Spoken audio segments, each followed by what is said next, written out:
Quem aí lembra do Fred Krueger, o cara que acabou com a infância de muita gente, que fez com que muita gente não conseguisse dormir e tinha aquele jeitão maluco. Mas enfim, eu tenho que fazer uma confissão aqui, eu nunca tinha assistido esse filme, obviamente eu já tinha ouvido falar.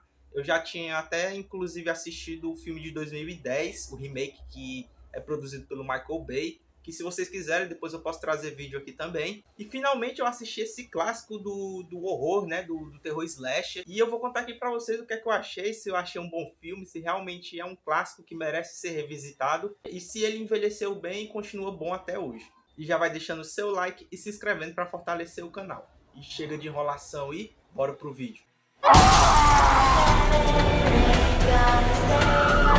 Não tem como começar falando de A Hora do Pesadelo sem mencionar o Wes Craven, né? Que o cara é o mestre do terror slash. Ele também foi responsável por Pânico, que é um filme que eu gosto muito.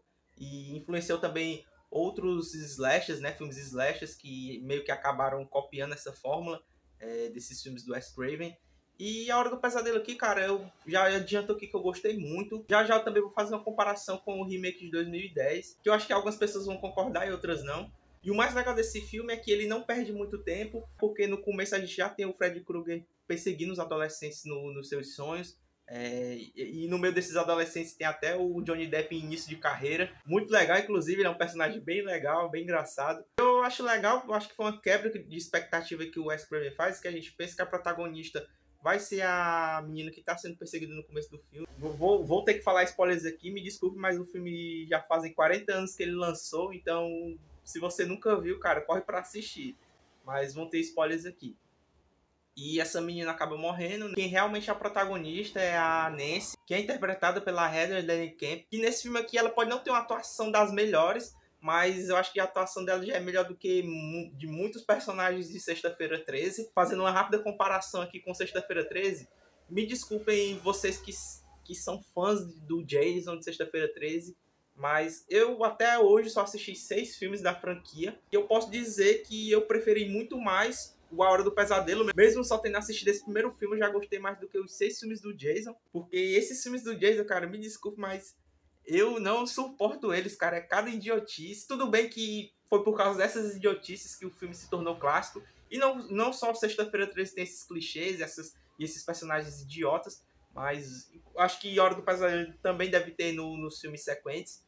Mas aqui, pelo menos, esse primeiro filme, se fosse para escolher entre ele e o primeiro Sexta-feira 13, eu prefiro esse Hora do Pesadelo mesmo. Nada contra quem gosta do Sexta-feira 13. Eu gosto muito do Jason, mas esses filmes, cara, não dá. Enfim, a gente tem esse núcleo de adolescentes, né? Eu já gosto porque o filme começa com isso, né? E a gente fica, pô, cara, por que ele tá perseguindo só esses personagens, né? Só esses adolescentes e não persegue os adultos? E é legal que mais pra frente isso é explicado, que é porque no passado o Fred era com crianças, né? E ele foi queimado vivo, então ele queria vingança da galera que fez isso com ele, mas aí ele foi atacar os filhos das pessoas que fizeram isso com ele. Que por mais que isso seja bem bacana, digamos, esse arco do personagem, o de 2010, começando aqui as comparações, eu acho que o de 2010 trabalhou isso melhor, mas não que eu acho que o Wes Craven não quisesse trabalhar isso, né? Até porque o orçamento do filme não permitia, acho que desenvolver tantas coisas. Então, o de 2010 eu acho que ele desenvolve essa parte melhor, esse passado do Fred, mas esse de 1984 também é muito bom. A gente tem o Robert Englund interpretando o Fred Krueger, que foi graças a essa interpretação que o Fred se tornou um ícone da cultura pop, né, dos filmes de terror slasher. E uma curiosidadezinha sobre o ator é que ele dubla o personagem Abutre na série Espetacular Homem-Aranha de 2008, na versão original, obviamente. E eu achei essa curiosidade bem legal e eu só vim descobrir esses dias. Enfim, cara, a interpretação dele é absurda.